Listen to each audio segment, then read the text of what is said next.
Warahmatullahi wabarakatuh. Salam damai, salam taklim marifat. Jumpa lagi di channel kami, yaitu video yang membahas kajian tasawuf ilmiah yang diurai secara eksak ilmu pasti.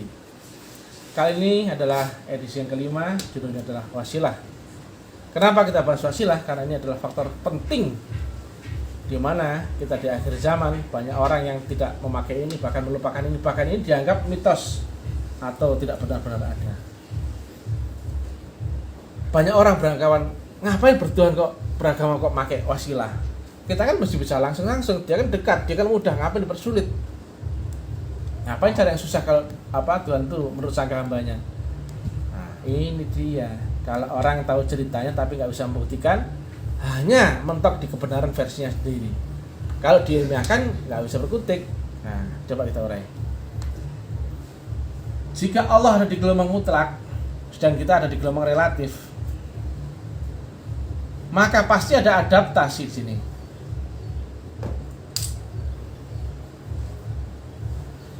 Semisal ini adalah matahari dan ini adalah kita, mana mungkin matahari bisa berhampiran dengan kita? Yang ada cuma kita akan hangus terbakar. Kita pun nggak bisa melihat matahari.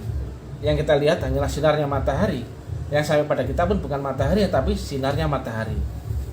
Yang sinar matahari itu ada terbit dari mataharinya. Umur matahari dan umur cahayanya itu sama. Dan matahari dan sinarnya tidak pernah berlepas atau senantiasa berkekalan antara matahari dan sinarnya. Sinar matahari adalah fi'il sifat atau sifat yang mewakili mataharinya. Sehingga kalau kita tunjuk matahari, sebenarnya itu kita menunjuk sinarnya matahari. Karena mata kita nggak mungkin pada matahari, penunjuk kita pun tidak mungkin pada matahari. Maka jarak kita dengan matahari adalah sepanjang sinarnya matahari. Demikian pula dengan Allah Ta'ala. Kita berhubungan dengan Allah Ta'ala nggak mungkin dengan cara langsung atau dengan cara manual, nggak mungkin. Maka silakan cek di semua agama Allah selalu menurunkan Rasul. Karena nggak mungkin Allah mendatangi alamnya manusia, pasti lenyap manusianya, habis semua. Dia mutlak, ini relatif. Maka rumus matematika adalah saling kontradiktif atau bertolak belakang. Nah, inilah yang disebut wasilah. Adanya tali penghantar, tali penghubung antara Allah yang maha tinggi, maha mutlak, maha metafisik, maha gaib, maha tak terhingga, sedangkan kita di alam yang relatif terbatas antara 0 sampai 100% kesadaran. Nama gelombangnya nama gelombang akal. Nah, di atas ini namanya ilmu ruh. Maka berarti wasilah itu terbentang di gelombang ruh dan bukan di gelombang akal. Dibawanya oleh rohani yang mencapai arwahul muqaddasah atau arwah yang disucikan, yang kamil mukamil dan khalis mukhlisin. Ada manusia yang dipakai Allah untuk bertajalli di alamnya manusia, yang disebut dengan Rasul. Di dalam At-Taubah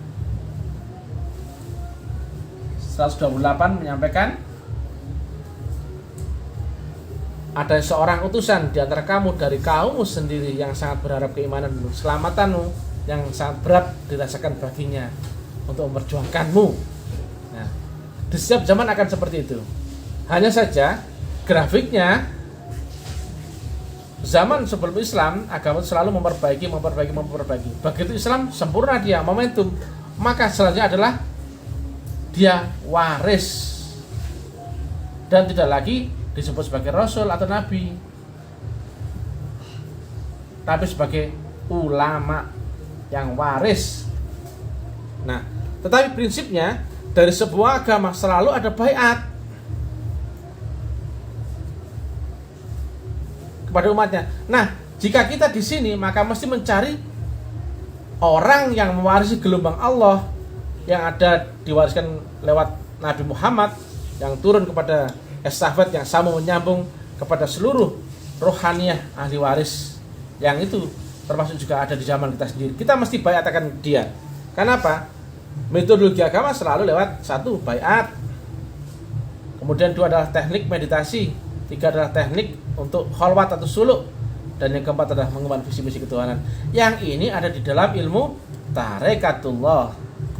Maka berarti yang mewarisi gelombang Rasul di akhir zaman ini atau di zaman kita sendiri yang terpaut 1500 tahun yang lalu dengan Nabi Muhammad, ada pada al-ulama yang mewarisi dada Rasulullah, yang ada di baliknya ilmu tarekatullah. Karena ternyata metodologi agama yang dari dulu sampai sekarang tetap sama, yaitu lewat baiat. Kalau Nasrani menyebutnya baptis, kalau Hindu Buddha namanya inisiasi. Kenapa? Ada adaptasi dalam cahaya. Nah, ini dia.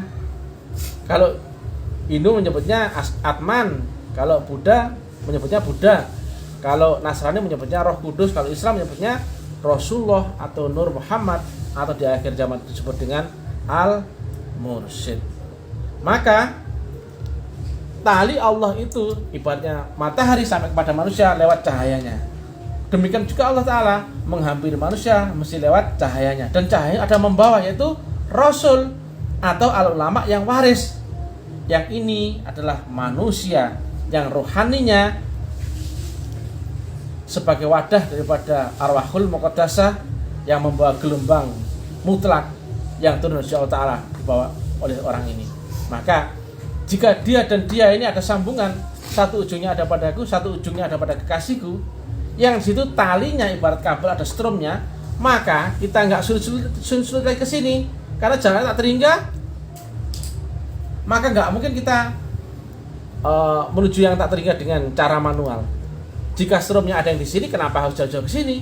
Kalau misalkan untuk menyalakan kipas angin, menyalakan lampu, maka untuk sholat, zikir, doa atau beribadah sambungan saja dengan gelombang yang di sini. Karena di sini gelombangnya tersambung dengan gelombang Allah Ta'ala.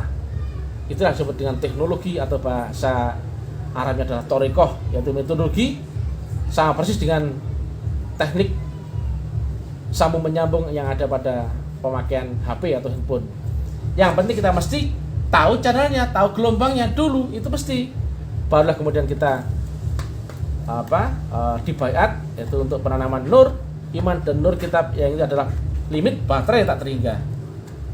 Karena kita akan menuju Allah yang maha, caranya adalah tak terhingga. Nah, kemudian kita mesti ketemu ini saluran gelombangnya, yaitu ada pada Allah dan nurnya ada di baliknya ini. Tapi ini bukan Allah, laisa kamitslihi syai'un, ya. Tapi Allah dan nurnya ada di baliknya orang ini. Pelan-pelan ya.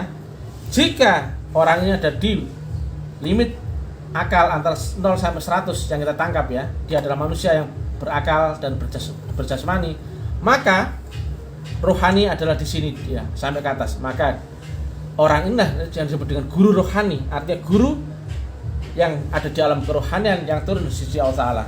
Maka untuk menuju Allah yang maha rohani, kita mesti berserta dengan guru rohani. Nah, itulah disebut dengan sang pembawa silah atau sang pembawa channel, yang di situ jika kita tersambung dengan gelombang yang sama antara sini dan sini, maka otomatis detik yang sama pasti akan ketemu dengan ujung yang sama, itu Allah Ta'ala yang maha mutlak. Mudah-mudahan manfaat, mudah-mudahan ada gambaran terang tentang metodologi agama. Salam damai, salam persaudaraan, salam takrim ma'rifat.